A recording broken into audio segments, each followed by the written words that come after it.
Hi again.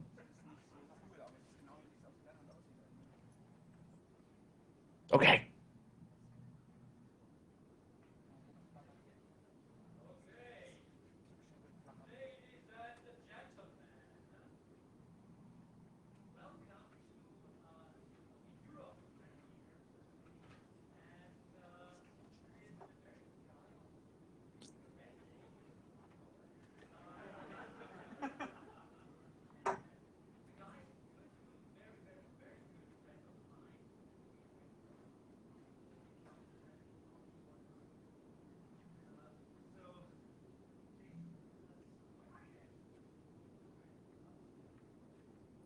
I'm currently in a hotel room in Pennsylvania.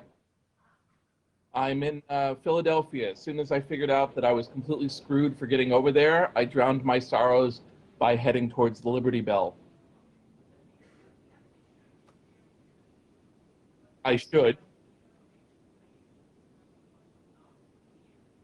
I discovered the hard way that it takes an hour and a half to go 2 blocks in New York City in a car when you're heading towards the Holland Tunnel because the Holland Tunnel was down to 1 lane. So by the time I got to the airport, I was just outside the realm of where they would let me on the plane. When we tried to move me so that I could come and we'd do a later showing, they informed me that it would cost $3,500 to shift my ticket. I decided that wasn't worth it. For that price, you can buy everyone a beer in the room. So I just said, okay, well, let's just transfer this over to you. Yes.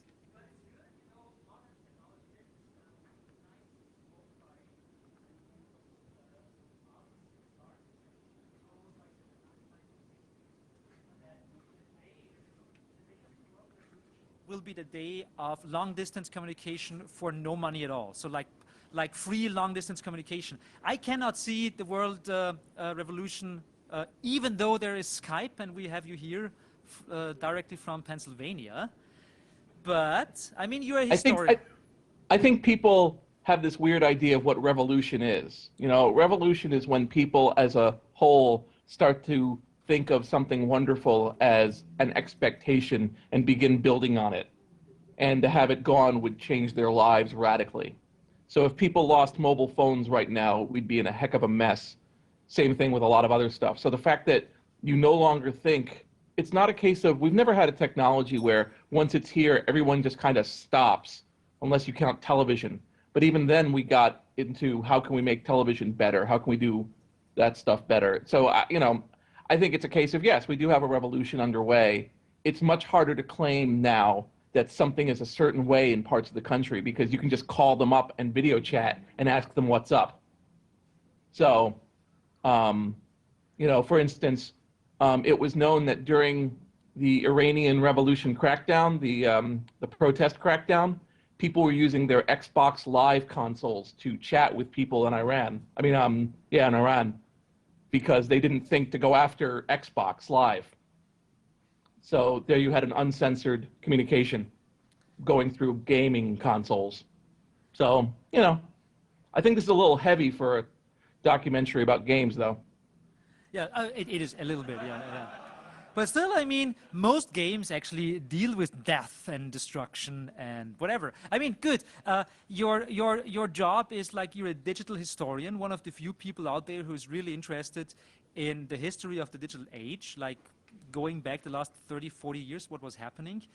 Your last big documentary was like over 5 hours in length, and you Yes. dealt with the BBS systems. Could you do like a small summary of why you did the BBS documentary? Because I think it's interesting to start with that before we talk about your new project. Okay, the reason I did the BBS documentary was that I had started a site called textfiles.com. The reason I started that was because textfiles.com came at a time when I looked around for information on BBSs online, and there really wasn't a lot. You know, there really wasn't a lot of collected data. I figured I'd be able to go back and get lists of all the old BBSs, and I'd be able to read some of the old files, and there was nothing. And I said, okay, well, let me start something. So I put all of my own collection, which was large, up on textfiles.com. And around 2000, after I'd gotten a little bit of, I don't know, fame, some sort of reputation for that, it occurred to me that nobody had done a documentary on bulletin board systems. I had been waiting for that. That hadn't happened. And I was really concerned that a lot of these guys were going to die.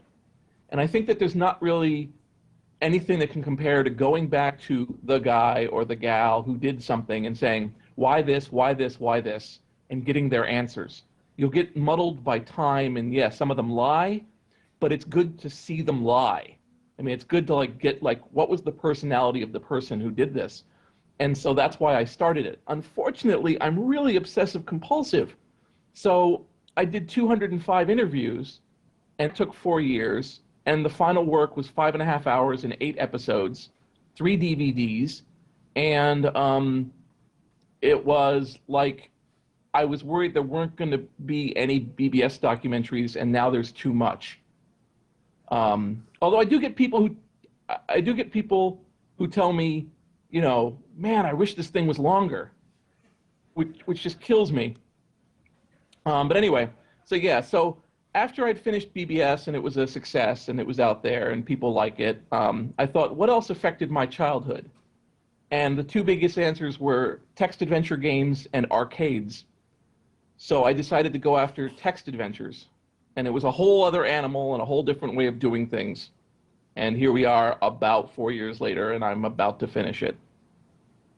That means the version that we will be screening today, in your absence, it's almost like an hour-long trailer of some kind, as I see. Yes, that's what I call it, the hour-long trailer. The actual film is something like 2 and something hours and is interactive. It branches in different directions, depending on which way you wanted to go in the story. And this is a version that I say is for people who both care and don't care about the subject. If you were to show this to somebody who had never played them, they'd go like, oh, that's interesting. Oh, look at that. That's cool. All right. And if you're somebody who's into it, you go, wow, there's that and there's that, and so on. But if it's 2.5 hours, you start to go, oh my God, why are we still here? And so it's a version that I think gets the story across. And it's, it's an edited film. It's just that it goes in a different direction than parts of the movie. And so the movie's coming out on a DVD. I guess I'll mention that now in case people jump out before whatever. So this is the packaging for the DVD, which is, as usual, I like to go crazy about packaging. So this one actually turns into a full, whoa, let me get that right. There you go. So it's got a painting that I had done with lots of adventure stuff on it. What the fuck? And There's some fuck up here. Like, 1 second. you got it, buddy. Hi, Jens. Oh. Okay. Did a virus bubble come up? I heard people giggling. Yes. It was spam. Yeah. Oh, even better. Yeah. So anyway, so that's all. So here's the other side. It's not as easy to make out. Right here I have a picture of where the actual maze of twisty little passages begins, and so on. And finally, because I thought, well, you have to reward people for buying the physical product these days, and this is going to be impossible to portray on here, but it's going to be out of focus, I'm sorry, but I had a coin minted. So there's a GitLab coin, and on the other side, it's got an individual number, and it's made of gold and silver. And so when you buy one, you get an individually numbered coin. Got to do something, right? Yeah, but it's interesting because nowadays, if you're a movie maker, if you make documentaries, you almost certainly, especially if it's about a topic like you portray, and that's very relevant for nerds, the stuff ends up on Pirate Bay, like probably like 2 months or like 2 days after you publish it. So is there like a certain, or maybe 2 seconds? Yeah, that's right. But it might not take 2 seconds to upload it, so maybe longer. So there's a certain interest in like authenticity, I guess, and that's what the coin, I guess, represents. It's very difficult to torrent a coin yet. and the packaging is unique. The big problem, I think, is that the Hollywood version of movie making is to push the product as fast as possible to the widest amount of people so that you'll make the most money quickly enough before people realize it sucks. Occasionally somebody hoodwinks them and makes a really good movie through that system, but the key is just to push it everywhere. And I like to think that a movie like this appeals very strongly to a very specific set of people who will absolutely love it.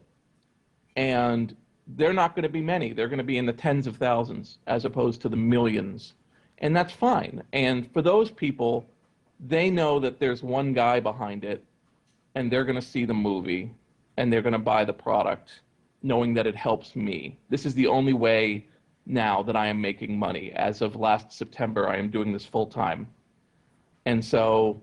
Wasn't there this story that you actually invited people to donate money to you and the project because people kind of realized that you quit your job to do what you're doing full time, like A, doing Get Lamp, and B, doing all your work as a historian that takes hours and hours and hours per day.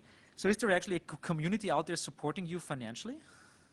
There was a fundraiser that I started last year that said, if you believe in me, invest in me, and I will produce as much stuff as possible, as long as I can, and use it as a way to change my lifestyle so that I am primarily doing history. And that got $25,000. And I'm living off of that. I've pulled in a bunch of favors, and I don't live in the same place I used to, and I'm paying a lot less for what I'm doing, and I don't go out to dinner as much. So I'm just trying to do that. And this film is basically the only way that I'm going to make money this year, really. So that's my plea to anybody who wants to pirate it initially. But the film is Creative Commons. So the instant it's out there, people can duplicate it. That's part of the license. I mean, it's Creative Commons licensed. I didn't want to be acting like copyright was working for me, because it doesn't. I've written a very long essays about that. It's an unusual move to me to have transferred an MP4 to you guys to play, but I really felt bad about not making it. And I love you, Johannes. So, but I just wanted, anyway, so that's what that is. But yeah, I mean, it'll get duplicated, and people who don't care as much about the subject will kind of download it and watch it and be like, oh, that was pretty good, and move on to the next thing. But there's people who believe in what I'm doing and want me to do more, and that will help me do it. My hope is to buy a DSLR and do one in arcades. We'll see how that goes, and so on. So anyway, okay. I don't want to kill people. And as you said, I talk more than you do about anything. And they came here to see a movie. So why don't we watch the movie, and then we can take questions and answers afterwards. I'm just asking if there are any questions before the movie right now, because I know people, because there is some, your conflict, there's a conflict going on here, because a lot of the people I know will head out to go to the party just like a couple of minutes before your movie will be over. So in case anyone already knows that he will not or she will not see the whole movie, any questions for Jason right now? No? Okay. It means that they are planning to stay here, I hope. And I know your faces, yeah? Oh, there's a question. Yeah, please. Where? Where's there? It's dark. I don't see you. Okay. Here. Is there a version of the DVD without the coin? Because you said it's made out of gold and silver, and so it's probably really expensive. Did you hear it? No. No, of course not. No, okay. So the question was, is there a version of the DVD box without the coin? Because our listener seems to believe it's made out of real gold or something and might be expensive. No. No. There's absolutely no difference, but the price, here's the deal. Here's what I did. I was proud of this, actually. I have all these people who believe in what I do, and they knew I was working on this project. So what I announced in December of last year was, I'm going to tell you nothing about what the project is going to be. And I'm going to sell it to you for 25% less than what I charge. And I gave no details. All you knew it was going to be a movie about text adventures. And a good portion of people bought copies. A couple hundred people bought copies with no information. And so they had no idea they were going to get a free coin with it. And they had no idea what was going to come on it. And over time, it's turned out to be a pretty good deal. It's still, I like to think, a pretty good deal, but the coin is not affecting the price. I didn't have a certain price, then do a coin, and then raise the price. So it's to me, the price helps me pay for all the production time. I did about 85 interviews, traveled around the country, got a bunch of people, worked on it for a few years. So no, $40 is $40. Now, I had somebody from Germany who wanted to buy a bulk of it and sell it locally in Germany. So I'm open to those kind of discussions, and then they can possibly pass the savings on to you and so on. I mean, that's fine. I'll certainly talk to people about that. But the coin, I think the coin is important. I think that you should experience the coin, as it were. And it's not real gold, I guess, or something. It is plated in gold and silver. What, real? Real? Okay, whatever. Okay. I mean, so $40 is the price? yes. Yeah. Okay, good. Any other questions? Yeah, there's one. Why there isn't a lamp? What? One more time. Why there isn't a lamp in there? Why not? Yeah, is there a lamp with it too? I thought about that. You're crazy. Well, what the heck? I thought about what I was looking at originally was you get a little tiny lamp with it. And then I thought, that's really stupid. The coin turns out to be pretty good. I thought about like, a deluxe pack. You get something and something, and then you get an actual lamp. And I suppose I could sell one of those, but it would be stupid. It'd be cute. I guess in some way it'd be to support me, but man, I like to make every package the deluxe package. I'm not really big on like, okay, and now here's a completely ludicrous package for 5 of you. So, so no, I didn't, I was thinking, but everything I do with this thing, I think through, and I don't throw every idea out, but the lamp thing just seemed to make no sense. Okay, maybe one more question. Is there one? Williamond? Okay, so if there is, okay, so then the last question is from, there is no, okay, then one last question, because even I don't know the film, so it's a complete surprise for me too, but one question, it's more like a melancholic or nostalgic question.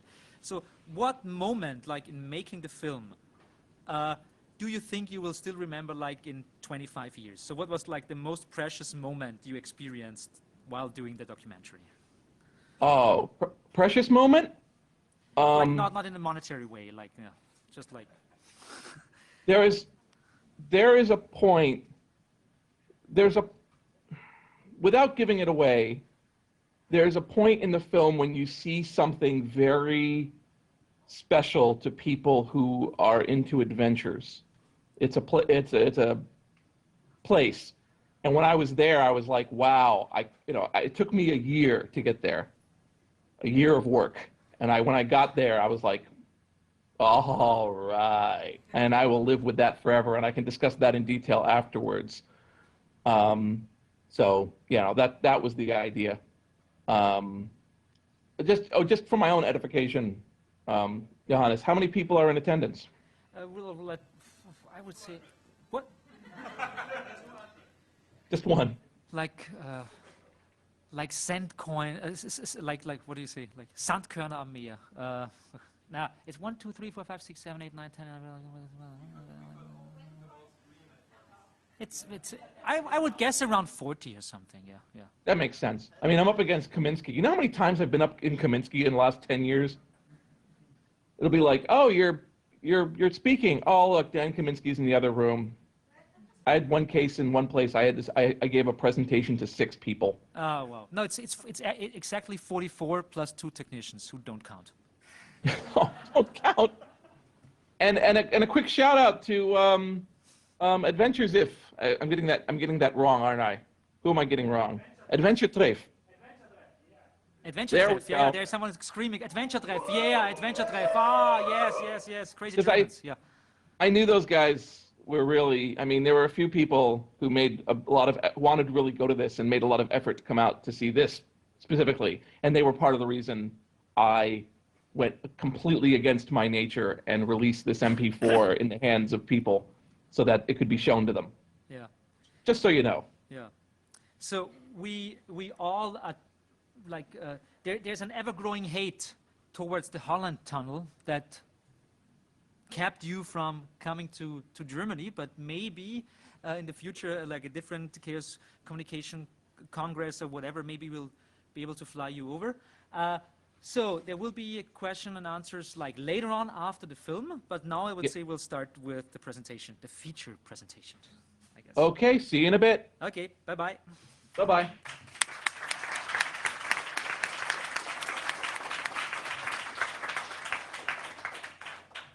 Zumachen, einfach umstöpseln. Okay.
There is a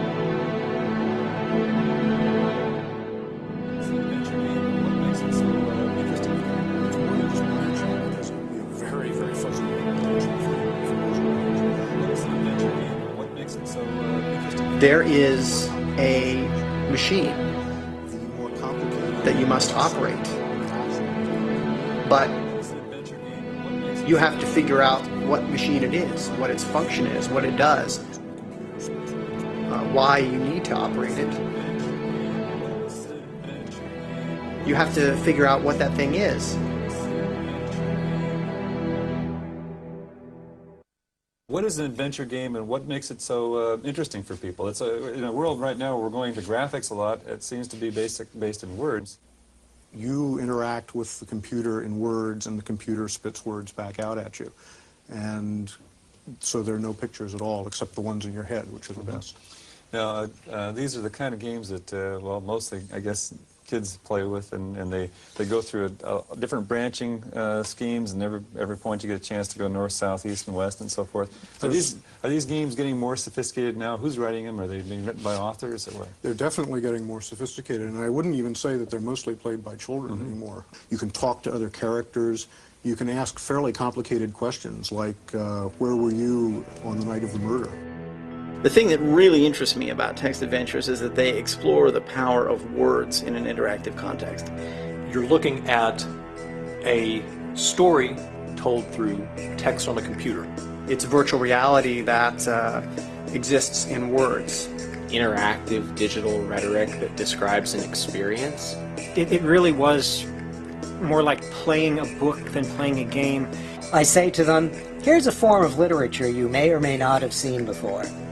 Typically what I end up having to do is I fumble around and talk about it for a little while, and then I say, here, sit down for a second, let me show you something, and then demonstrate it to them.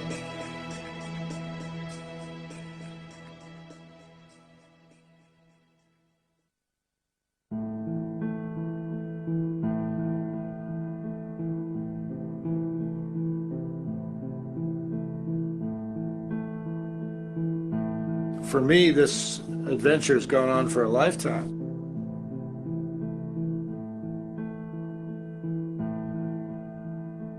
It's working on a problem that's bigger than you are. It's one you can't solve in 5 minutes or 10 minutes.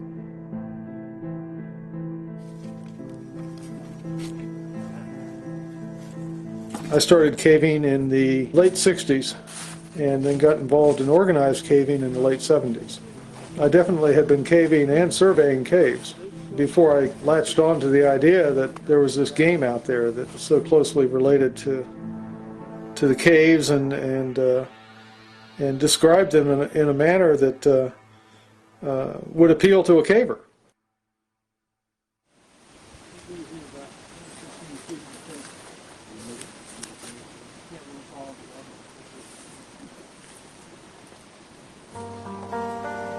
Well, I knew Will White before the game existed, and I do know that my son, Tom Brucker, spent several weeks down here with Will Crowther and his wife at the time. They were intensely looking at a cave called Bedquilt Cave, a very confusing part of the cave. We have something like 10 lineal miles of cave within 1 square mile of land. Bedquilt is one of the highest density of cave passages that you find anywhere in the whole cave system. We're fascinated with how tightly twisted and three-dimensional Bedquilt Cave turned out to be. And it was even more tightly twisted than appears to the casual person just passing through it. It's just really fun to discover in Bedquilt Caves these places where you can squeeze up through something and end up somewhere else. It's just filled with places like that. That, I know, is the origin of the game Adventure that Will subsequently invented. The walls really started tumbling down for me, and I really started learning a lot more when I started shifting, going into the Cave Research Foundation, learning what I learned about it, reading Rucker and Watson's The Longest Cave. They would use their compass readings and their bearings. They would start from a known position, and they would take the distance and bearing and measure from one place to another. Along the whole process, they would be taking notes about the shape of the tunnels, the shape of the size, features in the tunnel. They'd be mapping while they were going. So there was a sort of I don't call it decorative, but the artistic, atmospheric recording, along with the scientific coding of exactly where something is in relation to something else and what you need to do to get from one place to the other.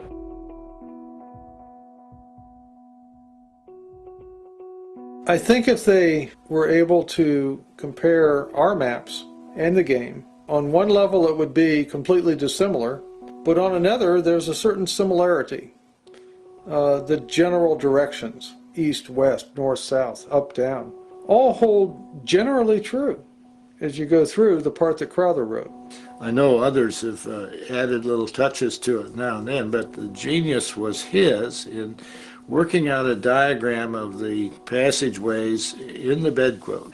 I don't think it was really promoted as a caver's game, although I was really proud that it could have made adventure go any direction it wanted to, but to sit there and, I mean, what better way to take a real cave and have real north, south, east, west, up, down directions that actually were based in reality.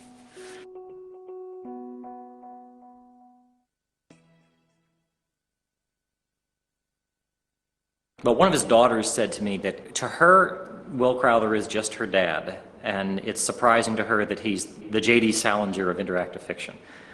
He's chosen to make it speak for himself, and he hasn't tried to leverage it or anything. So you got to respect somebody like that. So I was at Stanford my first year as a grad student there. One of the other first-year grad students had a job at the Stanford Medical Center. That was John Gilbert, and he came across this program that had somehow migrated onto the computer there. I managed to get a copy of it from that system onto the Stanford AI Lab machine where I had an account. I began having lots of ideas for ways to modify it and make it either more cohesive or just have more stuff to do in it.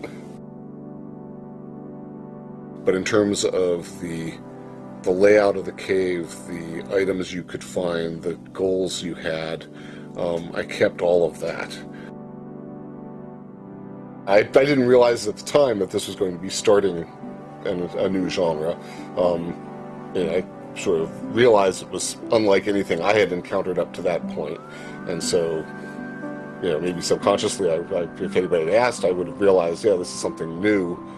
But still, I wouldn't have guessed that it was going to catch on so much.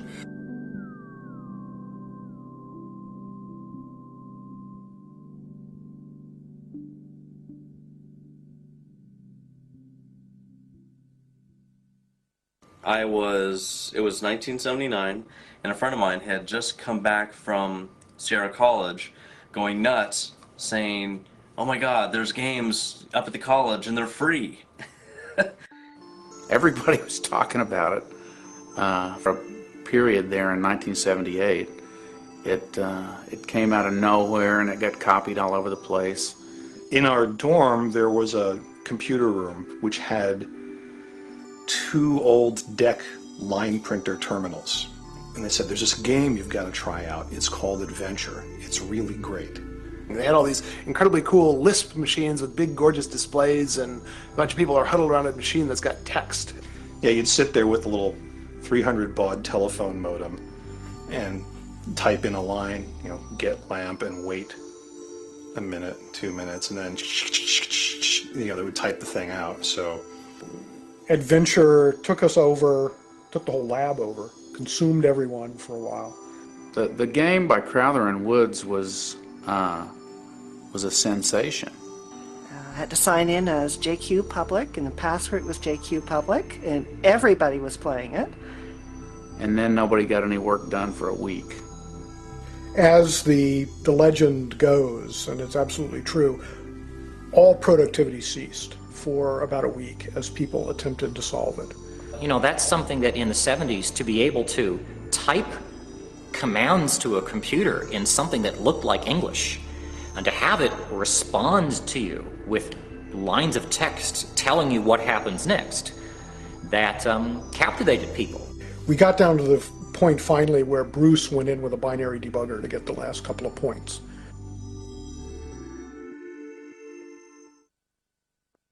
I was working at Stromberg Carlson, just outside of Orlando, and they had a DEC mainframe there. And one of the guys in the IT department said, hey, we got a really neat game on the mainframe that we've been playing, and you might want to take a look at it. And it was Colossal Caves. So I got permission to get onto the game. I would come in every morning before work for an hour or two, and then I would stay for an hour after work so I could play the game. And I played it for about a week, and I was just blown away by it. It was a lot of fun. This was about the same time that I had gotten my first appliance computer. To me, an appliance computer was one I didn't have to build from a kit, which was kind of unique. And it was a TRS-80 Model 1. This adventure game was really fun. I've been trying to think of a good game to write. Adventure seemed, wow, this is perfect. The fellows in the IT department said, well, you want to take a look at the source code for this game? I said, no, I'm not really interested in that. I just like the concept. They said, well, this thing runs on the mainframe. There's no way you're going to get it into a 16K TRS-80 Model 1. And that was Adventureland. This was back in 1978, and that's where it all started. Adventure International made adventure games. Literally, we were the first, as far as I know in the world, first computer gaming company that was selling computer games primarily. That was it. That was what we were doing. We were selling computer games, and we were doing it to a mass market.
It just came up last night. I was watching a movie from the early 80s because we thought maybe the kids would enjoy that. And my wife was telling the girls, you know, what time this was. This was a long time ago. It was before we were married. It was when Daddy was doing Zork and those things.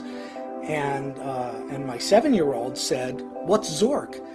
I think there were two products that sold more computers than anything else. VisiCalc and Zork. We would go after school to this store and play whatever games were available, type games in, and I remember Zork coming out and playing it on an Apple II, and we were just completely blown away. People would see Zork and they'd go, I gotta have me one of them. That's all. Who do I make the check out to? You know, someone who helped on Adventure played a little bit of Zork, and his comment was that you don't go into Zork to play, you go into Zork to do battle. I actually completed Zork, and that was probably in itself like the biggest accomplishment I made, you know.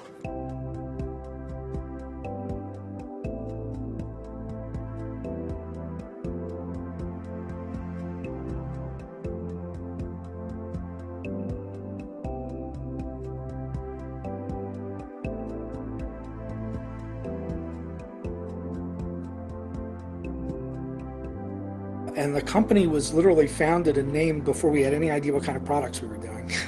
So by definition, you want a name that can pretty much go anywhere.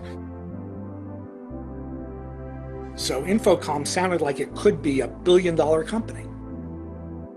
You had no idea what it did, but it sounds substantial. The people who formed Infocom, these were very talented folks from the computer science department at MIT. If you know what the word schlump means, I don't think there were any at the company. There were no average people there. If you had some technical knowledge and some understanding of what the disk capacity was and you cared to count characters, you wondered how is it possible that they got so much text on a disk? You know, they were sort of things to waste my time, fun little diversions, and then I hit Infocom, so I was like, wow, this is really, really good. Very professionally done, so I knew that every time an Infocom game came out, it was going to be extremely high quality. You know, it's It was really kind of the renaissance for as far as game packaging design, because they put out some really gorgeous looking packages that really we have not seen anything like since then.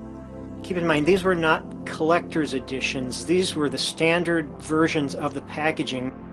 You know, all the other games were kind of crappy packaged and everything, but there on the shelf was this one game which was like in a dossier with this detective thing going on. It was Deadline, and I saw that, and I found out it was like not only a text adventure, but a really advanced text adventure. I saw that, I said, oh, this is it. I gotta do this.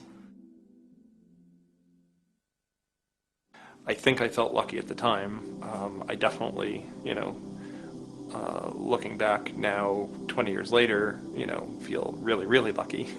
When you were a programmer, you wrote payroll packages. I mean, you wrote software for scientific instruments. I was working on a fertilizer mixing system in BASIC. Something like that, or you did some kind of research. But this idea that you could somehow make a living doing what we were doing, the fun we were having making games and everything, it's ridiculous.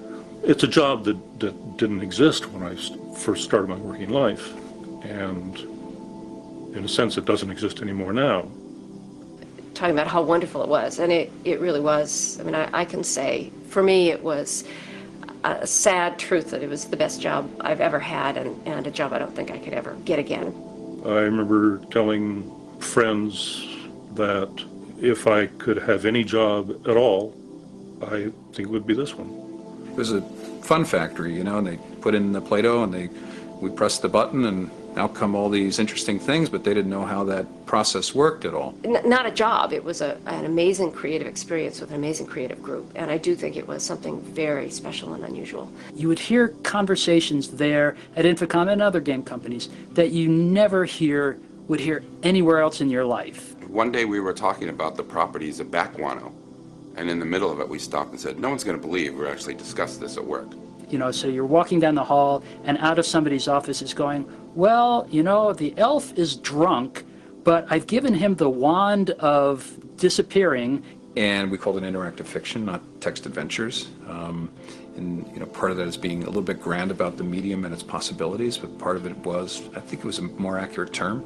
I think there was a time period, probably 80 to 84 sort of range, where for a lot of the machines, compared to anything else out there, there was just nothing that compared. We would have 3 or 4 games in the top 20 of soft sell all the time. In 83, 84, 85, we were definitely one of the more important publishers, and possibly one of the most respected. All the other games companies back then that had adventure games, those came from the text adventure era. So, a lot of people owe everything to text adventures. When I started, the goal was to push the envelope.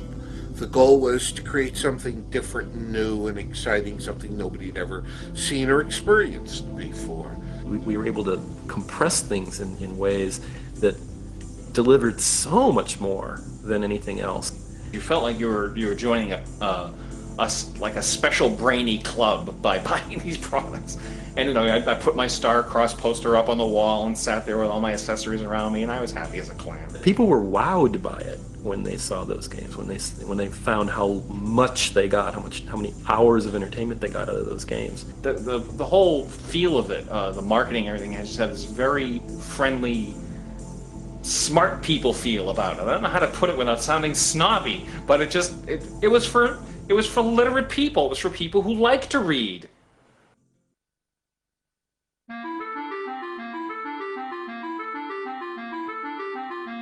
Kathy, I guess you know as well as I do that most people at one time or another have played those Space Invader type games on their computers.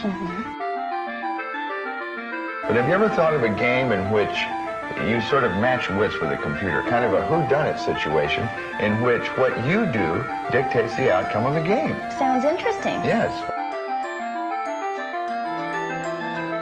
And what you're doing is allowing the person to essentially be Raymond Chandler and program their way through to the end, one way or the other. That's exactly right. In some ways it's like a book, in some ways it's like a game. We wrap ourselves in a game and become a participant.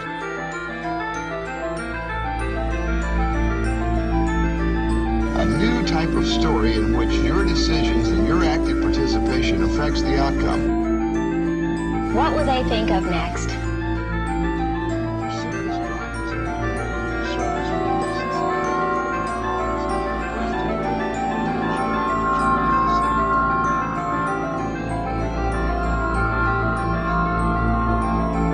This is the kind of thing that we're going to be playing with into the 21st century.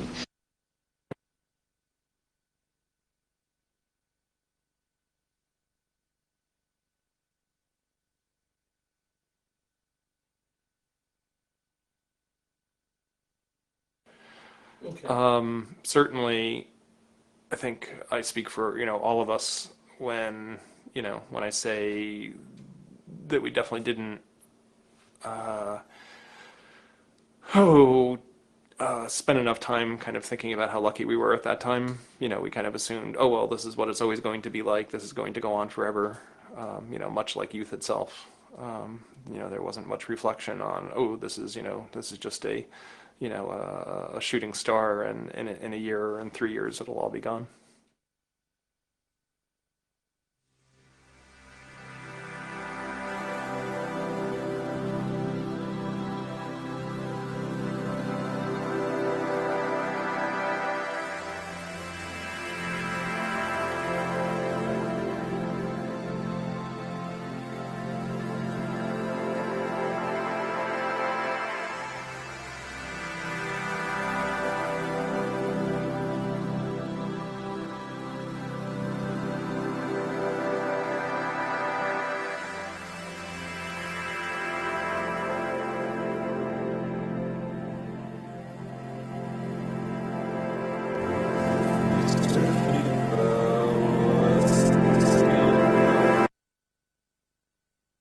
The thing that I was so taken by was this idea you were literally stepping into a world.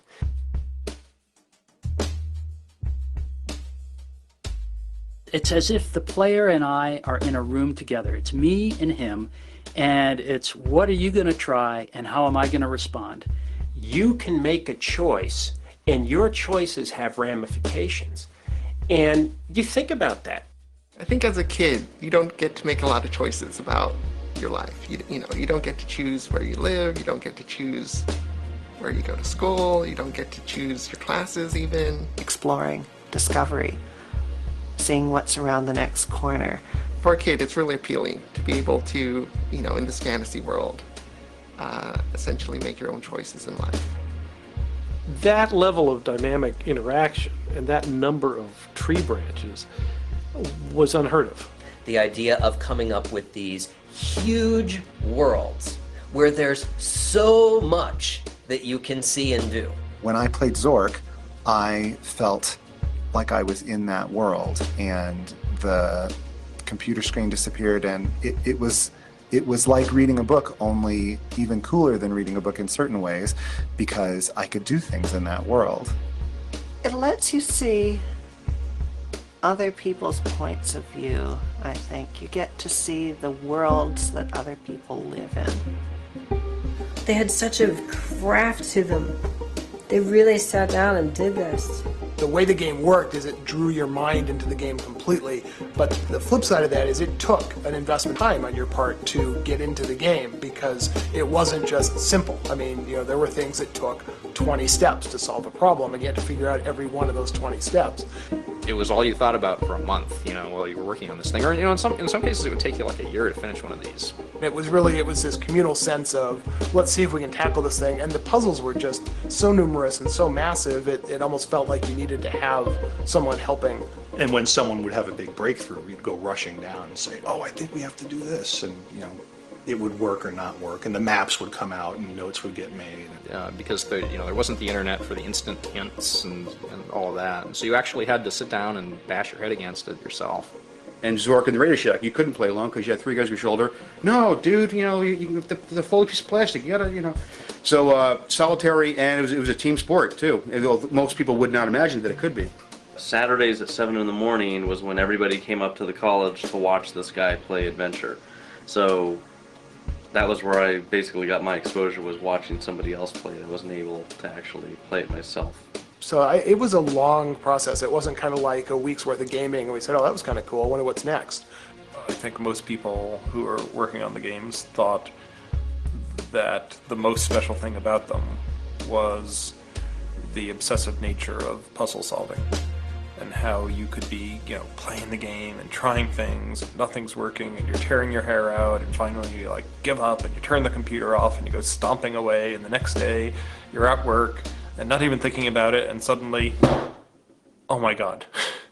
And then you can't wait to get home to try what you just thought of, and you go running in and you turn on the computer and you try it and it worked.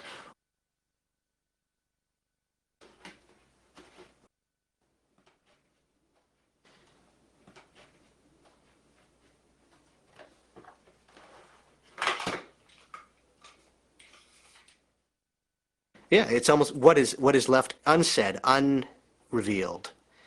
In a lot of cases, you don't know exactly what that dragon would look like, and I never would anyway. But to have that gap where you fill in your conception of a dragon, it will be your ultimate dragon. You take stock of your possessions. You're wearing a pack. You have one sword note. A financial mint appears on your keyboard. By the way, you can check the amount of cash you're holding at any time with the cash command, or just type $1 followed by return. Buy cheapest appears with a link. It's like you would pretend you would have magic, right? But you don't know what it's really like. I mean, you don't really know what it's like to have magic. I mean, you can read a lot about you can read science fiction and sort of put yourself in the place of a telepathic or magical character, but you really don't know what it's like. And I think that's sort of the same. It's like playing to be sighted. I'm playing at being sighted. It's weird. It's funny playing games. I actually have to. That actually does trip me out sometimes. I have to, in games you have to have a lantern or a flashlight or something to provide a source of light. Mm-hmm. I don't think about that. It's like you go into a room. It's it's pitch black. You can't see it. I'm like, I don't care. If you play something like Zork, everything is described, and sighted people don't always do that. So you not only get a sense of place and how places work and how you move through them, but you also get a sense of objects. You can examine, pretty much everything you can pick up in that game, and it'll have a description. So it's very helpful. The thing about text adventures is they really help you build mental maps, especially if you don't cheat and write anything down.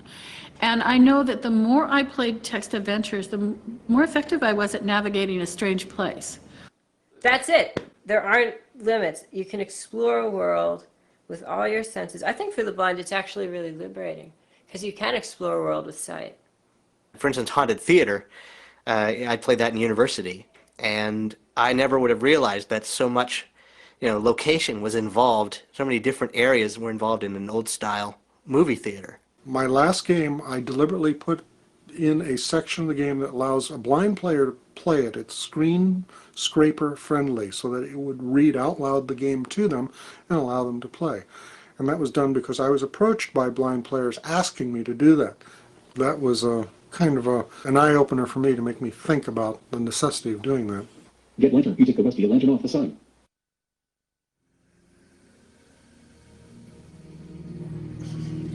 Let's have a little thought experiment here. Right. You're playing in a virtual world, and it's got these pictures, and they're looking pretty good. And you think, oh, that's pretty good. I like these pictures, and I make pretty good. They're only. I mean, it's a 3D world, but I'm only seeing it in 2D on a screen. So maybe if I got the little headset on and put that on, now I can see it in 3D.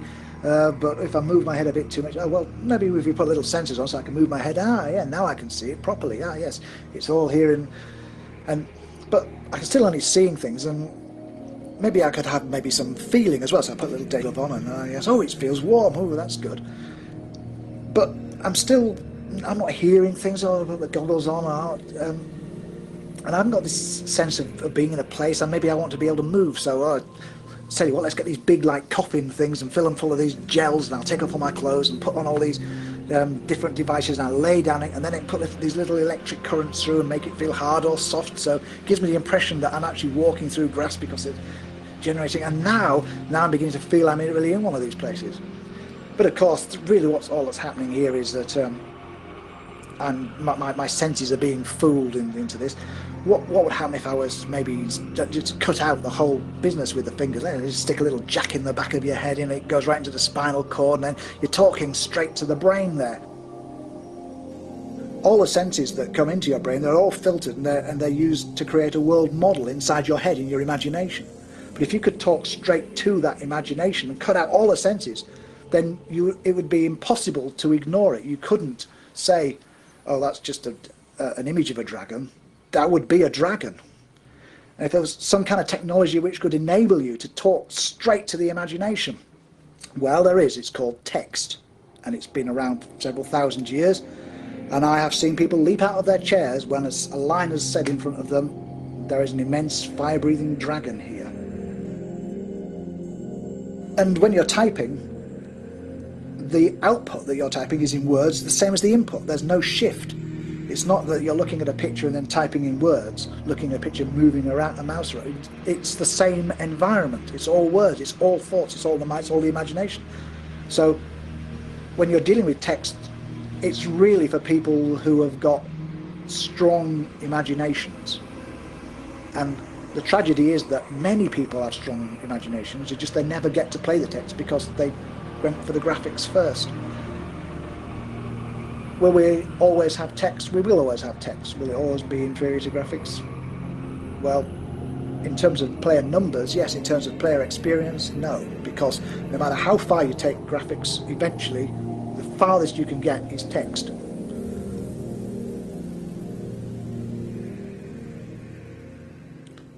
That's a rant for you. Excellent. I was starting to map the game as well and write down everything that I'd done. And I think, again, adventure games probably appeal to people who are very methodical and very logical in the way they do things. Because mapping's a huge part of playing any adventure, text adventure.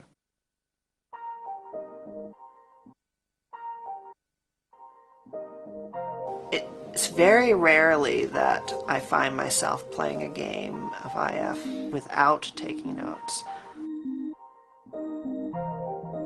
You couldn't hold the map in your head. You had to map it out. There's lots and lots of objects. You had to make notes of where everything was and what it was used for and what you hadn't figured out yet.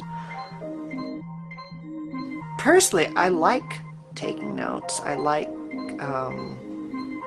having my own little, notch on the bedpost, as it were, that I've figured this out. It's sort of like my own little personal progress bar as to what I've been able to accomplish in these games. Like Colossal Cave was relatively straightforward, and then if you left a room from the north, you would then exit that room again to the south and you'd wind up where you started. But Zork had these passages that apparently went out of the room to the north, and then you twisted and turned and spun and such that it going south again might get you to an entirely different room. Mapping Zork was quite time consuming, and we were working on, I think, huge line printer paper from the original 14 inches wide, 15 inches wide, that comes off those high-speed line printers. And even that, we had several sheets taped together by the time we were done. I mean, it was a big, complex environment that they put together. I can draw a map that not only tells me how things are connected in space, but also where objects were that I have picked up. You can note on the map where you got them. You can note where it seems like there's some obstacle, and you can start thinking about puzzles as well. This parallels exactly the mapping of a large cave system. And it's only when you do that that you begin to comprehend what the pattern is. In caving, you try to find the pattern. Once you know the pattern, you know the process that created the cave, and you can see the missing parts of the pattern.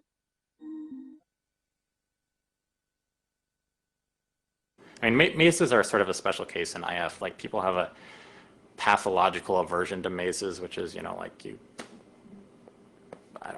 like ring a bell and then like you kick a dog a bunch of times and like it starts like crying after you ring the bell a couple times. So that's how people in the IF community feel about mazes.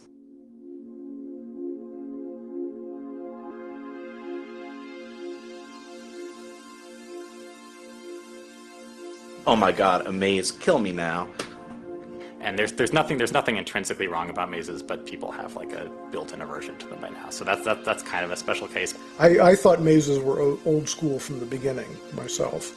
Mazes were a staple of early interactive fiction. It seemed as though virtually every story had at least one or two mazes that you had to somehow map your way around in and figure your way out of. The ultimate adventure game cliche is a maze. So there was always, oh my, another maze, oh please, or, this one is too ridiculous. When you're encountering something for the first time, it seems really cool. When I played Zork, I was like, oh, this maze, what a brilliant idea. And then 50,000 iterations later, it just does not seem so brilliant. IF is actually pretty crummy at literal spatial mazes. 3D graphics do that much better. You can create enormous, immersive, expansive environments that are highly confusing that you wander around in, and you do all your wandering visually and physically. Typing go north, go east, go south, go east, go north, go east. At a certain point you start to long for a joystick. The worst thing you can ask a player to do is sit down with a pad of paper, dropping items in each room so they can keep track of what these different rooms are and then be able to put all the little lines together. Essentially it just becomes tedium and it takes you out of that immersion into the world. My goal, whenever I wrote a game that had a maze in it, was to produce a maze that, if you got the trick, became trivial. There may be limits to what mazes can do. I don't think they can impress on us, powerful new ideas about the world. Old style mazes in 3D games and console games and in IF always will work to burn more hours and create more kind of consumable playtime. But if you're not understanding the way the author is thinking and having insights, what's the point?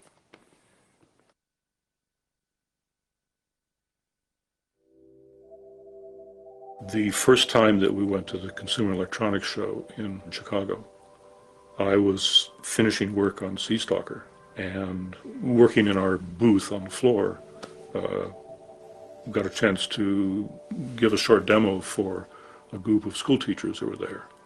And after just the shortest demo I've ever given, they said, oh, this is wonderful, this is just what our students need, it's on their level, they'll be interested, they'll learn from it, and I felt really good about that. I started teaching in 1968. This last year is my 38th year. Teaching with interactive fiction poses some really significant challenges for teachers. It's not an easy technique. It's a wonderfully powerful technique. It's great for helping kids to solve problems, outstanding for improving kids' reading comprehension, unique in its power to help kids read with greater fluency.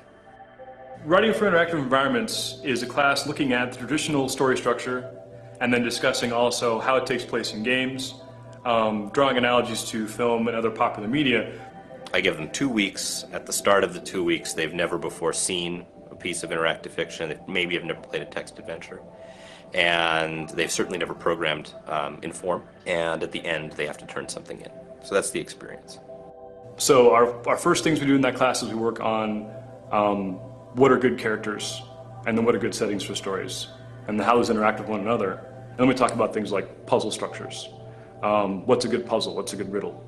In my case, when I'm using IF in teaching, it's not really for the IF. It's not for the interactive fiction at all. It's in many ways for the idea of simulating space, and also just to give my students some weird environment that they've never worked in.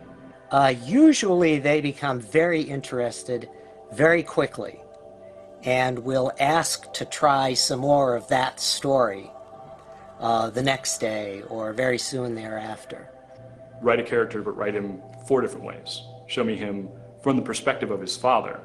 Show me him from the perspective of his friend who hates him now because they had an altercation in the past.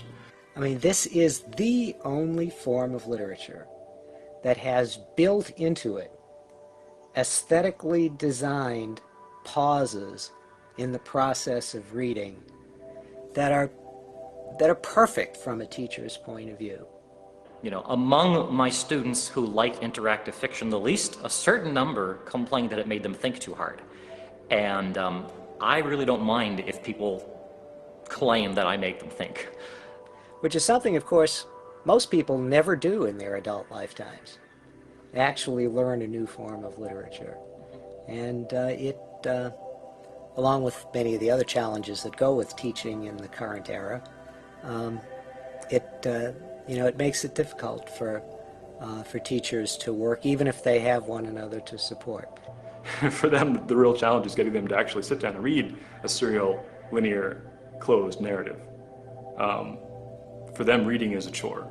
I find that, it's funny, I find myself both ways. I'm like, that's heartbreaking that they think that reading is a dead thing. But at the same time, they're writing for a world where they're going to have to craft these broken up, chopped up, sliced and diced narratives for different mediums, and they're going to have to learn to adapt. Broken up, chopped up, sliced and diced narratives, chopped up, broken up, and they're going to have to learn to adapt. My doctorate is officially in English literature. My field is new media. No discipline has been extremely excited about owning text adventure games. They've found academic safe harbor in whatever individual was most passionate about them. But I mean, of course, Marianne Buckle's doctorate in German literature, right? I think that topic, unfortunately, chose me.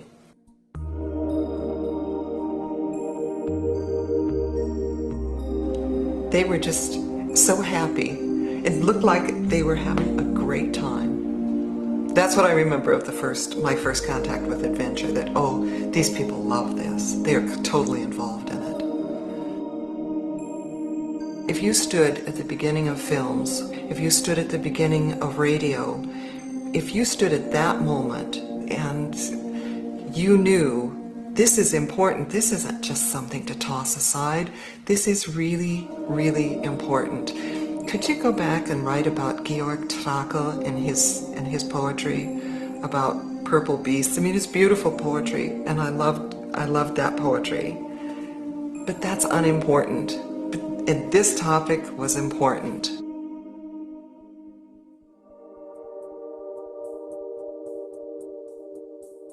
Someday there is going to be a genius, an absolute genius, who writes something so brilliant, so involving, so magnificent that you'll just weep for joy doing these games because they make you involved in the story. That's just so different than anything else that we've ever had. I don't know if my fate will be to be left in some sort of academic dustbin of history, or if this will be a brilliant coup that will become the cornerstone of a luminous career. But I do know that it was time well spent, and that when I look at what I've done, I think, even if not me, I hope somebody comes along and builds on this. They were having so much, it was a moment when people were having so much fun. It was a ball. That was really fun. And I thought, oh, if everybody were doing this, all of society would be better because we'd all be happier. We'd all play with each other a little bit more. It'd be, like being kids again. It didn't turn out quite that way.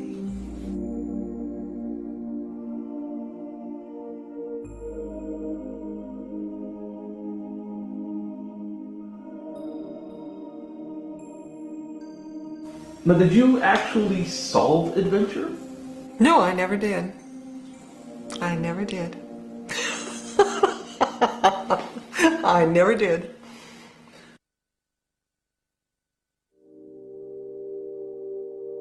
When we were making them initially, we often talked about the fact that this is a genre that could last for centuries. We looked at, we would compare it to the book and say, well, yes, technology has changed, and phonographs came along, and radios and televisions and all these other technologies, but You know, the book is still the book and it still sells. Just because other kinds of games are possible or fancy graphics are possible or whatever doesn't mean that there's no room for a text adventure. So we were fairly convinced that that was a genre that could continue. You know, I honestly, I think we might have been kidding ourselves in terms of it being, you know, big enough to sustain, you know, a company. But obviously it's continued in terms of hobbyists doing it.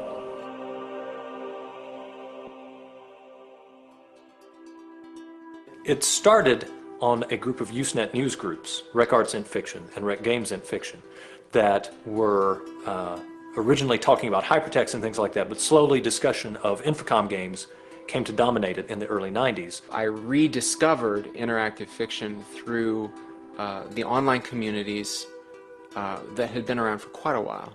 And so there was this nucleus of people who were interested in interactive fiction and talking about it and doing reverse engineering of Infocom's story format and all that kind of thing.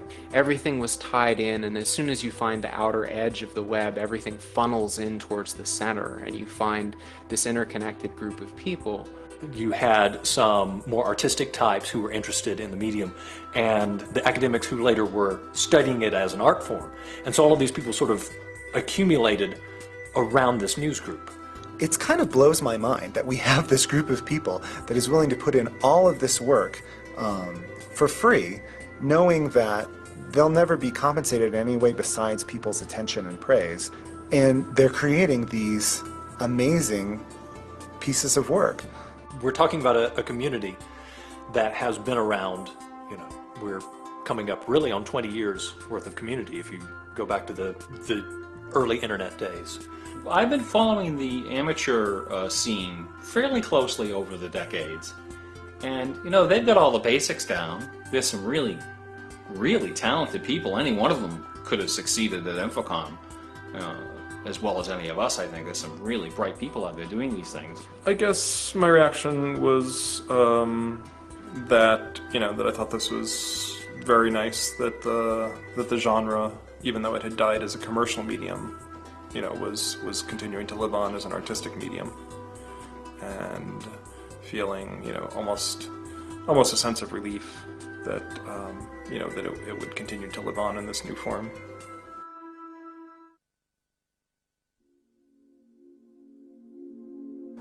In 98, as early as 98, when I was working on Spider and Web, I was thinking,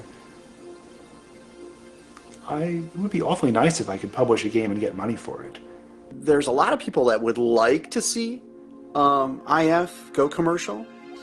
The question of a company publishing IF into the greater market, man, I hope that works. Now, a lot of people, some people, think that there is some way to crack the market and sell these games to people who would be, instead of reading books, they'll play interactive fiction games. It's fun to go make physical manifestations of your game. It's nice to have something up on the mantle you can look at and say, yeah, you know what, I did that. It's not just a bunch of code on the computer. This is something that I can put in my hands. Yeah, now the piece that I didn't really take into account is that I'm a horrible salesman, right? Are sales good? The type of person that spends 4 years coding a computer game is probably maybe usually not the same type of person that can go out and sell that game very effectively. So, Sales are all right. Considering that we dumped it on the internet for free, I was actually really happy with it. I made 50 copies of Necrotic Drift. We were able to sell them all through the website. I think I threw the last few on eBay. although it's really only been available in maybe a dozen shops, those shops continue to sell it. Even it's been 3 years now since I first started selling it, and they still sell. Lightbulb, bing, let's make brand new games in the Infocom tradition and sell them to people who want them. And Valencia was born. The way to get interactive fiction out to more people beyond our community and other communities is marketing. The perception is, from a lot of people's point of view, is what is it? And I think I've spent more time and resources trying to write marketing facts What is it? What is it? How do you? What is it? It's going to require a serious effort to market the product to audiences in a way where that audience is going to say, yeah, I really want to play that. If I'm going to walk over to a kid who's playing Halo 2 on his Xbox 360 and say, hey kid, want to try a new game? Sure, what do you got? Pentara the Apprentice. What's it about? Well, this is a young wizard in a wizard's guild, and he's, you know, his master is captured during his final exams to become a true sorcerer, and you have to go rescue him, and then you have to go to this evil dark city of mages and conquer an evil queen. Sounds great, let me have tried it. And they sit down at the keyboard and, hey, did it crash? The game is moderated by a computer, and there's not as much throwing of dice and statistics and so forth. And that seems, I don't know. I don't know how successful that explanation is. As currently conceived, it's just not marketable on a games industry idea of what you're buying. Because the games industry idea would always say, you're going to have to add more mazes, or you're going to have to add unlockable cards that you find, and there are going to have to be 50 of them so that we can layer enough extra stuff on there to keep the interactor busy for an extra 12 hours. Otherwise, they're going to feel cheated when they're done. We went to a couple of computer game conferences. You know, we'd talk to people and we'd tell them a little bit about what we were doing. And everyone we talked to, you know, we'd get these kind of stunned blank stares. They'd say, text adventures? What does that have to do with commercial games anymore? That was years ago. I had great hopes for the Michael Berwyn Cascade Mountain attempt. That was, what, 99? I wish that had worked. That didn't work at all. I would say that the commercial market for interactive fiction is so small that it doesn't warrant an investment of any financial magnitude at all. I think if you want to do it as a home hobbyist, or you want to do it as an artist, or you want to do it to prove a point, or you want to do it to amuse your friends and relatives, that's great. But don't ask me to invest any money in it, because I did that, and it was a total abject failure. I guess since the first couple of horribly failed attempts, my opinion has been, you know, prove that you have a working company and you're actually going to make some kind of a profit, and I will write you games from now until the cows come home. I would love to switch into doing that full time. Clearly, if you're going to make something, you have to make sure that there are enough people who are going to buy it to justify your investment. And we didn't do that well enough, or at all. So I don't believe there's a market. But does that stop me? Pretty much. I'm not desperate to find new commercial opportunities for IF. That's an understatement. I'm not, you know, really interested in what the marketplace can do for IF myself. But I think there's advantages to the forum having been through this commercial phase. There's things that can be learned from what businesses did. And I find it hard to believe that text adventures are going to sell the kids. But, you know, like if someone wants to do it and they succeed, good luck to them.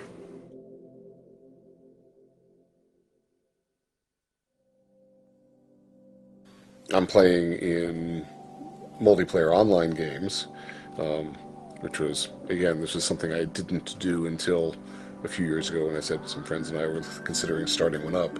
And I didn't actually have any experience with multiplayer online games. And so, well, I decided to start playing one just to find out what they were like, because I might be trying to design one, it would be useful to know what there is. Do you have a preference? I mean, is there one you prefer to use? I mostly play EverQuest. You know, because I've been away from it for, you know, for so many years. I really didn't know until a few years ago how much of this was still around. It was just maybe at a trade show or something, and someone whipped out an early PDA, you know, and said, look at this, and it was running Planetfall or Hitchhiker's Guide or something. Pretty dumbfounded, actually. The biggest confusion I get nowadays is, you write Dilbert, don't you? That's a different Scott Adams. I think it's great. I mean, you know, I'm certainly not losing any royalty on it. I didn't have a royalty interest in any of the games. I was just, you know, on straight salary for Infocom. So, as far as I'm concerned, the more people who can play those games, the better.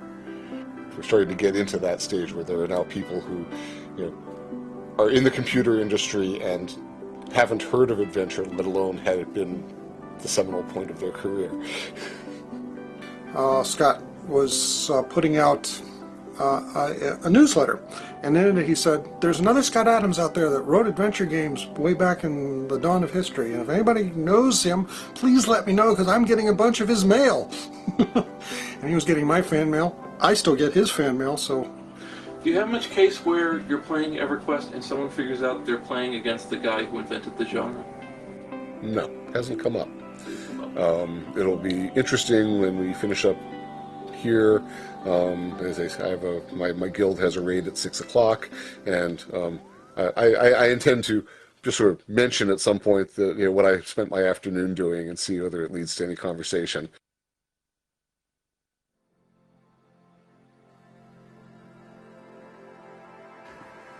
I'm not one for click and watch them games. I can't get on with them.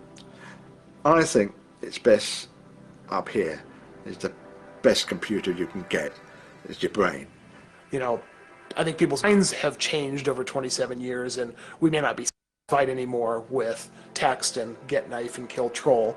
But when you play it, to me anyway, it's still as mentally engrossing as it ever was. When you're reading the prose, it's like you hear it in your head and you're forming your own picture of it, a picture which is a personal thing to you, and not some art director's idea of what Gollum looks like or what he sounds like. People would much rather look at pictures than read, as a rule. There's, there's a subculture of people who love to read and are passionate about reading and passionate about books, but it's not a majority of the public. Text is lost because people just expect computer games to have graphics, and if you want them to play a game that doesn't have graphics, then you have to give them a very good reason not to. What the greatest of literature, the greatest of art does is that it resonates back to yourself. And, a side-scrolling shooter where you're just endlessly blowing up identical spacecraft is not going to do that. I sense that I'm not the only person starting to go, I feel very bored at spectacular computer graphics. But text adventures gave us the possibility that a story could have meaningful consequences, both internally and for the reader, for the player, in a way that had never been seen before. There's something that needs to be found. We've lost something and we need to find it again. The prevailing opinion is no one will go to their computer and sit there and read to play something. They want to see the visuals. They want to play with the Xbox or something like that. But in fact, what's happened since then?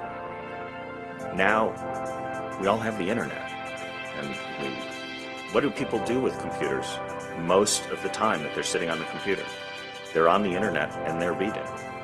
And they read a page and then they type something in. Maybe they type a new address and they go to that next address. They click on the next thing to go to the next page. And we read for hours and hours on our computers now. And they didn't believe that we would do that anymore. Now we're back to it. We're all reading on computers. I don't think that if we just put it out there and say, here's a text game, and we'll put it in bookshops and put it in computer stores, I think it's an easy sell.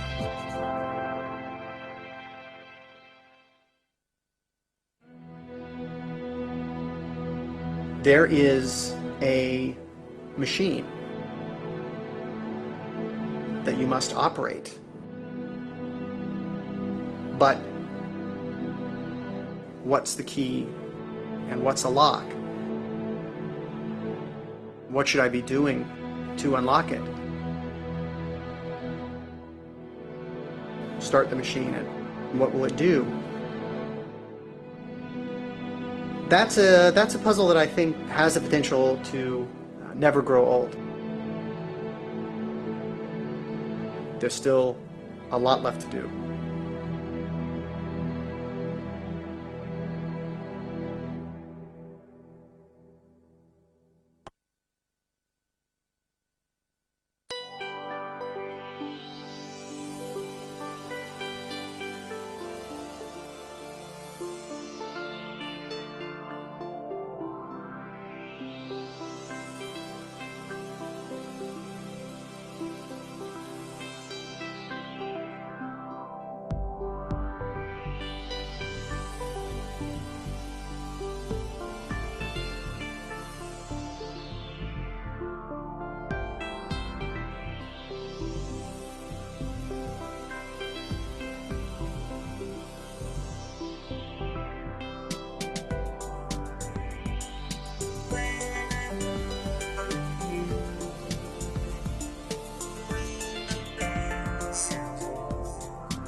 Wo ist der Eingang? No. Can you hear me now? Yes, I can hear you. Yeah, perfect. Sorry, I had the microphone muted so I wouldn't sort of blast over with my own commentary on my own movie. Okay. Okay. Sound? Okay, sound? Okay. Hello. Hello, yes, there you are. Yes. Okay. Good. So, unless there are, maybe there are already questions from the audience? Are there any? Yes, okay, there are a couple of questions from the audience. So, okay, please. Not related to the movie, but I'm a guy who already interviewed Jason Scott once in 2008. And in 2008, he said to us that he didn't want to make this job to his primary job. And to me, that was, oh, there's a mic. Oh, that's great. I don't know if Jason can hear me now.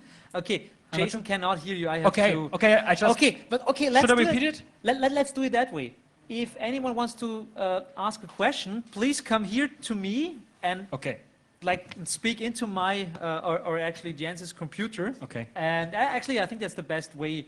Why Then I don't not? have to repeat all the questions and Then stuff. I can. And I agree because you'll just add crazy shit. yeah. Okay. Okay. So we want to avoid crazy shit. So. Okay. Yeah. Good question. Hey Jason, can you hear me? Yes, I can. Perfect. I'm Sebastian from Adventure Draft. We already interviewed you once, I think 2 years ago. Yes. And one question is that you said in our interview that you didn't want to make this documentary job your primary job because you didn't want it to be dependent on financing and on deadlines. And now you do this as your primary job at the moment. So my question would be, was there any special event that may change your mind? There were two things. First of all, my main job became awful. I had been a system administrator for a customer for about 10 years, and it had been really a nice job. And that customer moved away because they're slowly dying. And the company assigned me to a new customer who was awful. I mean, awful. I did a 48-hour support call. Things like that, where I was on the phone for 48 straight hours. And they were a company who from their early days was built on screaming and misery. This is well known. And I had not prepared for that. And so I was like, okay, if this is the way things are now, goodbye. And I really didn't want to go back into that. So I said, okay, let me make a go at least taking time off. So that's why that's that. And the other one was, of course, that I thought that maybe I could do the movie thing while having a primary job with history, speaking, academics. But the academic world, at least in America, moves rather glacially towards bringing you in. So while I had some lines in on maybe becoming an archivist or a teacher or something, it just takes months. But, so that was mostly what changed. Okay. So I'd be at a regular job, by next year again. But for the moment, that's my thought. Okay.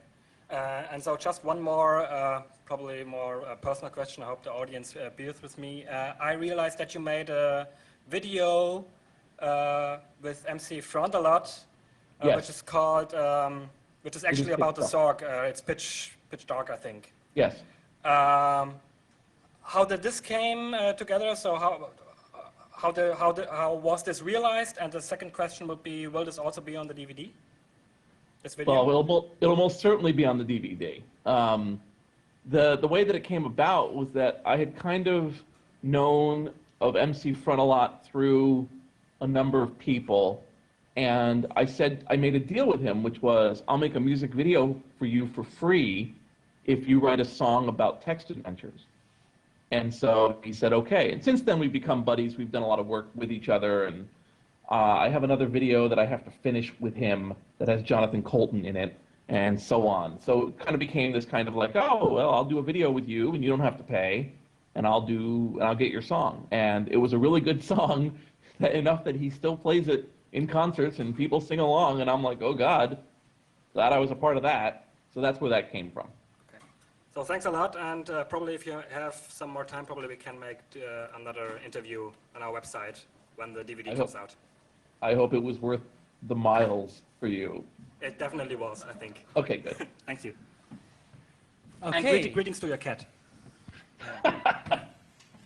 I think that your cat doesn't need any more greetings.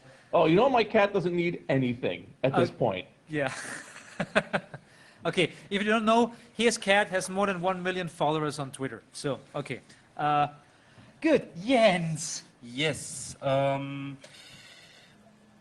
don't know really how to address this point, but I guess I'm just going to be the Eurocentric party pooper. I understand that putting, interactive fiction or text adventures in other languages would be like covering the niche of the niche, but still a lot of your documentary was very American. And absolutely. I was missing especially British contributions to the genre of English-speaking text adventures. Mm-hmm. So I didn't see anything from Magnetic Scrolls there. I didn't see anything about the development of Inform, the compiler. So any chance that we get to see something like that? There is a feature. There's a bonus feature of Richard Hewison, who's the English gentleman who says mapping was very important, talking about the history of magnetic scrolls. I started to look, what I've discovered is that it really tests the limits for me to try to really properly tell the story of scenes that I had I can't speak the language of. I can't do the interview, right? I have to do it through an interpreter. I knew that this thing was going to be vaguely North American centric. It just is. It's one of these things where I'm like, okay, and then I'm going to release, the full interviews of Richard Bartle and Richard Hewison and Frank Frid, who's the other guy you see for a moment. And you'll also notice, though, that the documentary is more about text adventuring than about specific games. Infocom dominates mostly because I had so many Infocom people, but the story that I tell is trying to just show that these games existed and kind of what goes around there. But there will always be missing things. For instance, I really give short shrift to Sierra Online. As for Inform,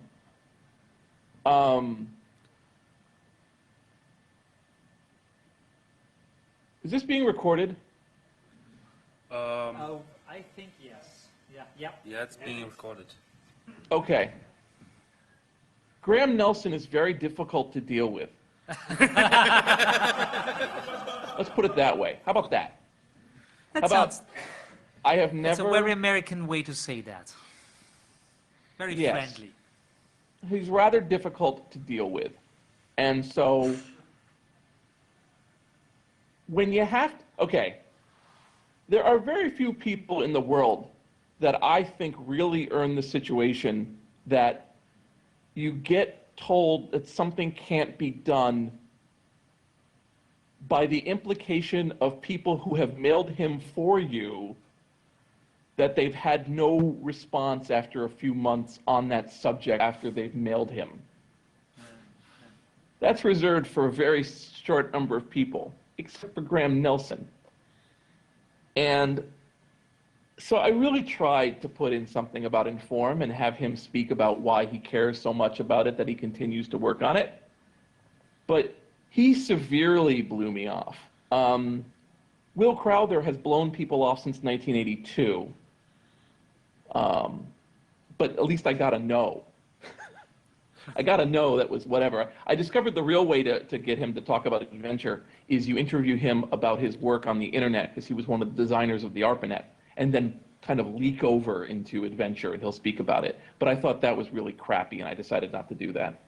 So anyway, I think you'll find with this that there are subjects, leaving out the fact that you're seeing 1/3 of the movie here. And you're not seeing the 27 or 30, I think it is, bonus features, some of which are 12 minutes long, about things as specific as every aspect of Mind Forever Voyaging, how the Z machine worked, and so on. Okay. There will always be parts that just people go, why didn't he cover this? And the answer is, after 4 years, that's where the chips fell. Maybe if I may add something, one Of course. part of the movie that I found absolutely touching and also, well, yeah, it showed a different perspective for me was with the blind interactive fiction players. I don't think it's really fair to compare that, but in a sense it is, because the writers, the authors and programmers of this work probably didn't imagine where their work would end up. And luckily enough, I'm not blind, but I do remember that a lot of my English vocabulary actually comes from interactive fiction. So I was like 12 years old, and I think this is a common experience that many in this room probably had growing up in Germany or so. I was 12 years old, I had my dictionary next to me, I was playing interactive fiction in this foreign language, and I wouldn't know what to lever a boulder would mean because we wouldn't have that vocabulary in our school lesson. So yeah, I really like that thing about the reader, almost in a Foucault sense of thing, doing something with the work that wasn't expected by the author. Yes. And you had that covered with the blind players, but also English interactive fiction as for learning a foreign language played a big role. Yeah, there's actually, it's interesting. There's two things. First of all, in the revised cut of this, Steve, looking at you sadly is reduced. I again heard the giggling. It's just I didn't have a chance to give you to re-render properly. That's the one shot where I'm like, oh, that just goes on too long. So I know that. But I have gotten feedback from a number of people that they were really surprised by the prominence of blind players and what they think of it. And I had always thought that was a basic aspect of it. I'm making, after I finish this and the DVD goes out, I'm making blind accessible versions of this for my blind interviewees, among others. But, you know, basically I figured out that you can't really easily make a blind accessible DVD that also works for sighted people, if for no other reason than the film is cut a certain way, and I would want to recut an audio stream so that it was more descriptive in between things and stretch things out. So, you know, that's the plan. And so I was really appreciative. And like, yeah, anyway, so yes, that was one of those things where I think people, I didn't know at the time that people were going to be so touched by the blind players, and I think that they are almost critical to the story. Okay, so, okay, there we have one more question. Yep.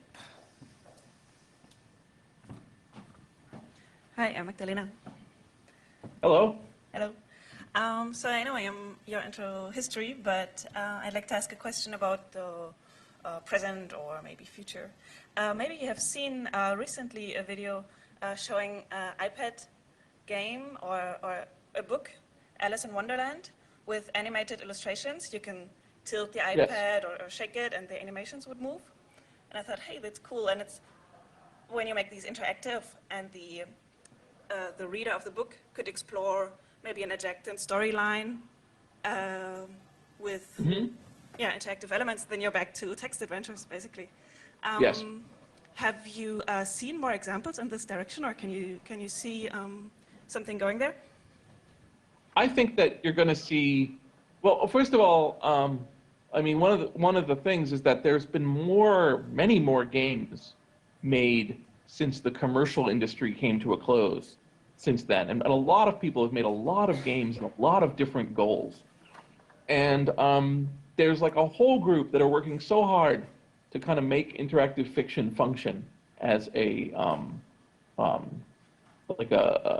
in modern terms and expectations of people. And I think the iPad is going to make a lot of waves on that. I mean, we got 1 million of them now, right? So people are more likely to go, okay, and they've been building these tools for years and years. So I've got no fear. People in your interviews said how difficult it was to market later the text adventures when the graphics came along, but then you got the App Store and whatever, so maybe easier for the strange weird guys just writing. I mean, nobody would have thought that you can actually make money with iFart. I mean, right. New markets. Well, that's the thing, right? You got things like Farmville, and I can't believe somebody lives off that. But, you know, then we found out terrible things about humanity. Okay, so more questions? Okay, so yeah, of course, come here.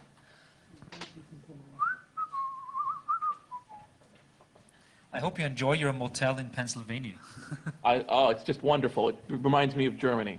How's that? I don't know. If I could start drinking. Hi, I'm Jan.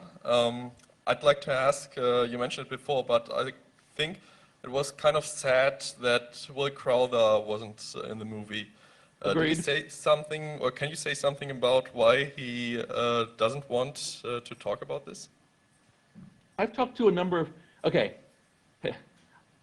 I've talked to people who know him. I've talked to people who have dealt with him in the modern era. I even had Don Woods kind of communicate with him, like, maybe you want to do this. I had a couple people on the Infocom side who I was told would never sit for an interview, people like Mark Blank. And Mark Blank said to me, well, I think you're it. Like, I think you're the documentary on this, and I don't think I'm going to have to do this again, so yay. Scott Adams wanted nothing to do with it beyond, let's just do this interview because I know I'm required. You know, for a lot of them, they're like, yeah, that was like high school, but I don't want to talk about high school anymore. And Willie Crowther made this game for his daughters because his wife had fallen in love with another caver and left him, and they'd gotten divorced. And while trying to reconnect with his daughters, he made this little dumb game in about 2 months and showed people it and kind of used the cave he had been part of. But then he never went back to the caving community again. And for him, it's this painful little thing that he put together as a desperate divorcee in the 1970s. And then there's assholes like me in the 21st century, like, let's talk about that. And he just doesn't want to talk about it. It's just one of those things that's just kind of in his past. He doesn't want to kind of go, wow, it's starting to really get bright in here, Jesus. He just doesn't want to be a part of that. And I talked to somebody who interviewed him in 1982, and even then he was like, you know, I worked really hard on the ARPANET. Like, he designed part of the packet switching network that we all use today. And people were like, yeah, that's cute, but what about adventure? What about this little dumb eventual, you know, it's like, I don't know, imagine that you like made a beautiful car and you changed the world and everything, but people go, you know, back in college you programmed a screensaver that everyone still uses. What do you think about that? It'd be like, so that's part of it. And yeah, I could have ambushed him. I know where he lives. And I know you know, I'm just not going to do that. So no kind of Michael Moore appearance at his house. Yeah, you know, I don't think what really adds to the grandeur of a historical documentary is a shaky cam shot of a person running to their car while I scream questions. I don't think that really gives respect to the person. You made adventure once, hey! So no. Okay, thank you very much. Okay.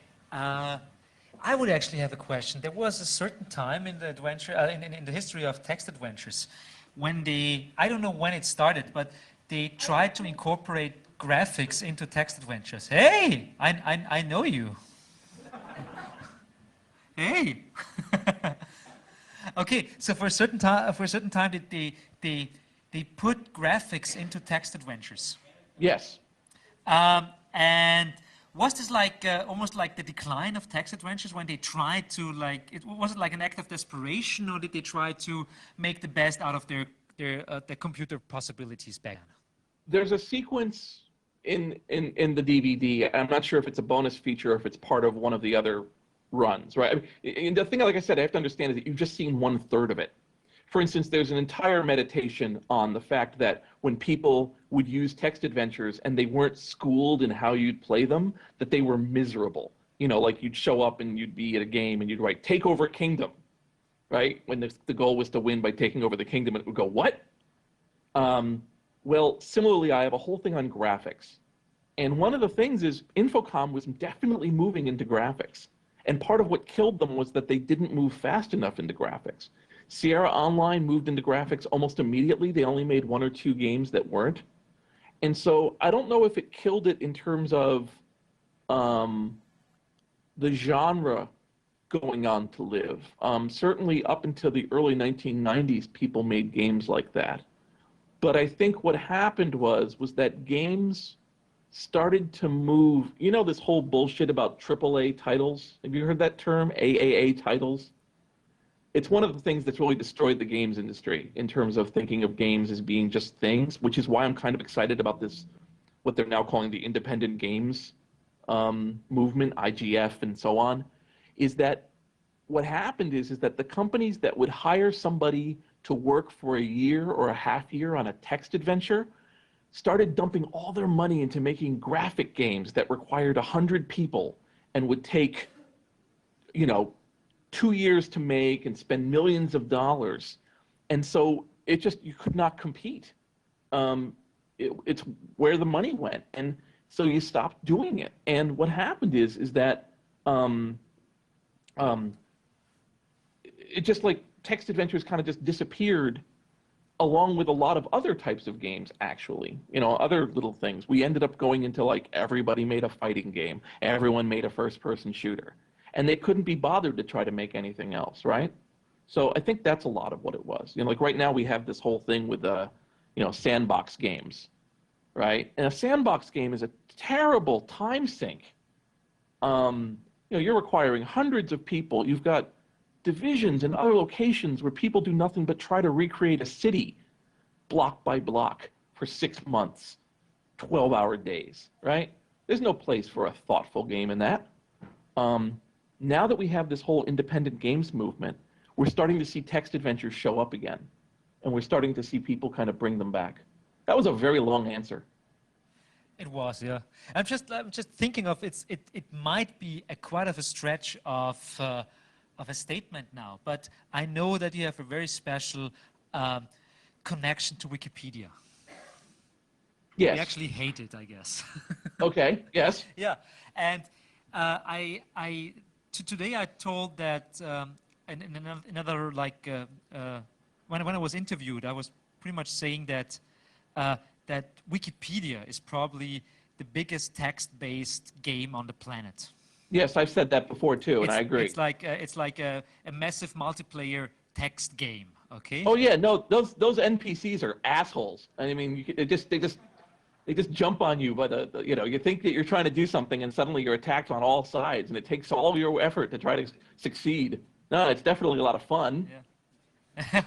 Yeah, what I mean is, like, at the moment, like, defining what is interactive fiction and what is text adventure kind of thing. That might be part of the problem why everyone is thinking of, hey, there's this old concept of what a text adventure is, and we try to recreate that or sell that or whatever. But I mean, there's so many different ways to see, like, playing with text, and Wikipedia could be one such a thing of, like, considering how you can play to text. Yeah. I can see that. It's funny, you know, you do a documentary on a relatively obscure subject like this. What I'm happy about is it's a subject that's both obscure and not obscure, right? A lot of people know it, but a lot of people are surprised there's a documentary about it. And it's got advantages and disadvantages to the fact that I did this, right? I mean, the reason that there's this 1 hour cut is because I think for some people, that's about the limit of what they need. I mean, I'm sure some of the people in this room have gone, all right, I got it, all set. And other people are going, no, I want to know more. Did he go into this? And he doesn't want to, you know, and so on. And I just think that's the nature of it. And one of those is text adventures as a subject. There's still a lot of cultural interest in them. I think that people are still doing exciting things with them. I think stuff is going on. The primary reason I did this documentary, though, was I was worried that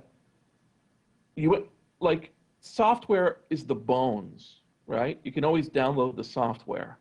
But to get the meat, to understand why the software was created and what the thinking was and why people like them or don't like them, I wanted to do interviews and documentary work. That's the principle. But when I find myself thrust into this weird thing of like advocate for the genre, I do okay, but I'm not as good as some of the people out there. I'm hoping to really buff out the links on getlamp.com so that people can kind of go and see what the real I mean, there's a woman named Emily Short who didn't want to be interviewed for the documentary, and she sort of regrets that. And she does enormous amounts of work. She does huge essays and writings and reviews and tries to improve everything. And she's doing work in the genre. I was just doing work trying to assemble, 120 hours of footage into something cohesive.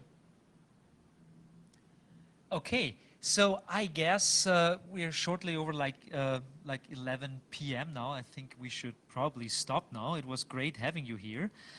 It's too bad that you're not in Germany, but you're in Pennsylvania, and the best crazy Germans are actually in Pennsylvania. They are called Amish. So yes. Check them out. And a big applause for Jason Scott, and great work. Thanks a lot. Thank you.